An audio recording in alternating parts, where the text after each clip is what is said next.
Baik, Assalamualaikum warahmatullahi wabarakatuh.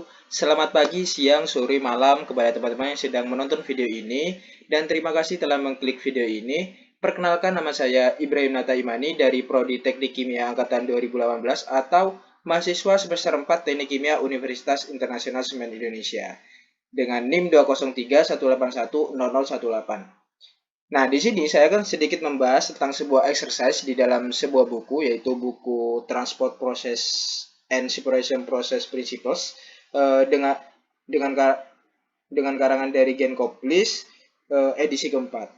Nah, untuk dosen pengampunya itu sendiri yaitu Ibu Oki Putri Prasuti STMT. Oke, langsung saja ke soalnya. Nah, soalnya disuruh menghitung kecepatan hitunglah kecepatan pengendapan pada partikel bola kaca pada partikel yang berbentuk bola kaca yang mempunyai diameter yaitu 1,554 dikali 10 pangkat 4 meter atau di dalam satuan Britishnya yaitu 5,10 dikali 10 pangkat 4 feet di dalam air yang bersuhu 293,2 Kelvin atau suhunya 20 derajat Celcius.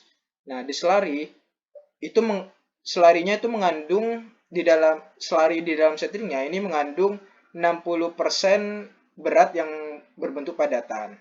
Nah, dan densitas dari bola kacanya itu sendiri dengan dilambangkan ρP sama dengan 2467 kg per meter kubik atau 154 pon per feet pangkat 3. Nah, sekali lagi teman-teman, di sini disuruh menghitung eh, kecepatan pengendapan pada partikel yang berbentuk bola kaca. Kita langsung saja ke penjelasannya. Oke, dalam menyelesaikan pengerjaan ini, kita harus mengelis satu-satu komponen apa saja yang diketahui di dalam soal. Di dalam soal, diketahui diameter sama dengan 1,554 dikali 10 pangkat 4 meter. ΡP-nya atau densitas dari bola kacanya itu sendiri yaitu 2467 kg per meter kubik dengan suhu T-nya yaitu 293,2 Kelvin dan rho airnya atau densitas airnya yaitu 998 kg per meter kubik. Dan viskositasnya 1,005 dikali 10 pangkat min 3 Pascal sekon. Nah, walaupun tidak ada di soal viskositasnya tentunya teman-teman sudah tahu kan ya. Untuk mendapatkan nilai viskositas ini, acuannya adalah nilai dari suhunya itu sendiri. Nah, nilai viskositas ini kita dapat di appendix A3 atau A4. Nah, lalu kita mengacu pada soal lagi. Apa yang ditanyakan di dalam soal? Di dalam soal, yang ditanyakan adalah kecepatan pada bola kaca. Nah, di buku Gen Koplis sudah tertera rumusnya adalah Vt sama dengan G dikali D kuadrat dikali rho dikali rho P min rho per 18 mu dikali epsilon kuadrat dikali faktor koreksi empiris. Nah, lalu kita harus melihat lagi nih di dalam rumusnya ini komponen apa yang belum diketahui. Nah, lalu kita mencarinya yaitu komponen epsilon atau volume fraksi liquid. Rumusnya adalah 40/998 dan bla bla bla nilai itu ya. Nah, mungkin teman-teman akan bingung ya. 40 ini nilainya dari mana karena memang di dalam soal itu tidak ada ya. Nah, nilai 40 ini adalah nilai.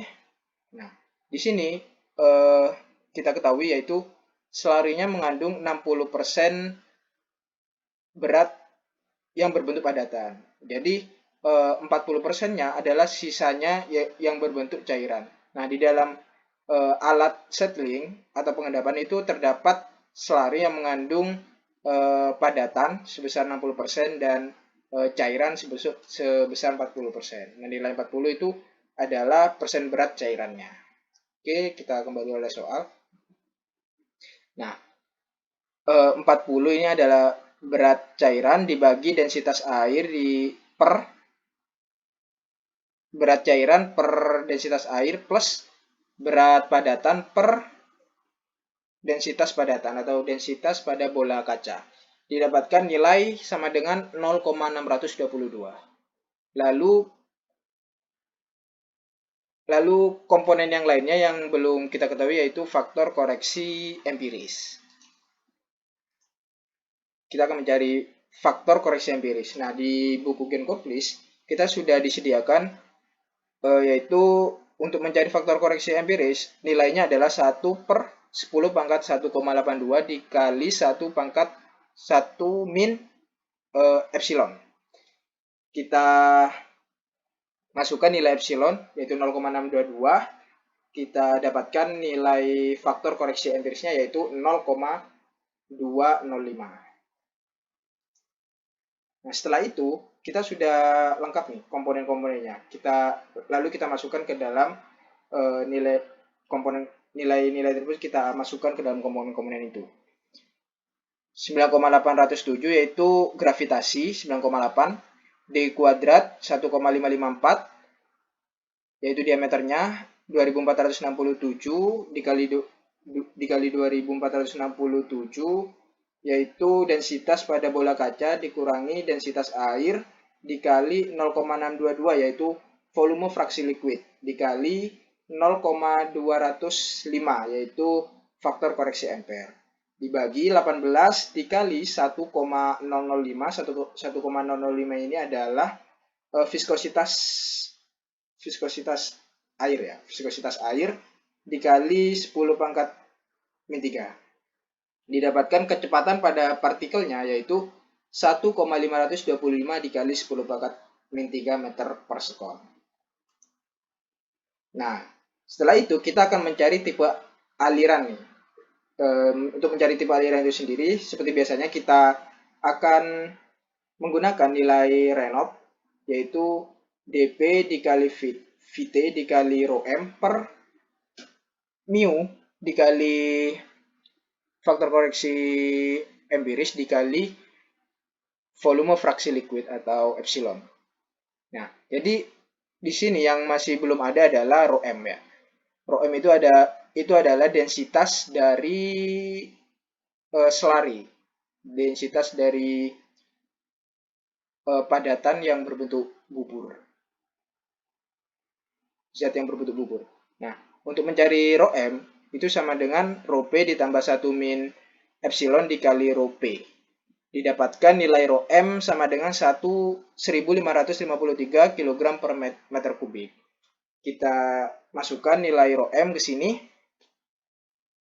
Didapatkan nilai 0,121. Nah, nilai 0,121 ini adalah tipe aliran laminar karena di dalam sebuah settling atau sedimentation itu nilai untuk jangka 0, lebih kecil dari 0,5 itu adalah nilai laminar dan lebih dari 0,5 itu adalah turbulen. Untuk langkah pengerjaan selanjutnya itu sama seperti yang tadi, hanya saja perbedaannya adalah di satuannya. Nah, di sini satuannya adalah satuan British. Jadi sama saja untuk langkah pengerjaannya. Nah, didapatkan nilai kecepatannya di dalam suatu settling tersebut yaitu 5,03 dikali 10 pangkat min 3 feet per second dan nilai Reynolds-nya tipe alirannya yaitu 0,121 yang menandakan bahwa dia adalah aliran laminar. Oke, sekian dari saya. Jika masih ada kurangnya, mohon maaf. Wassalamualaikum warahmatullahi wabarakatuh.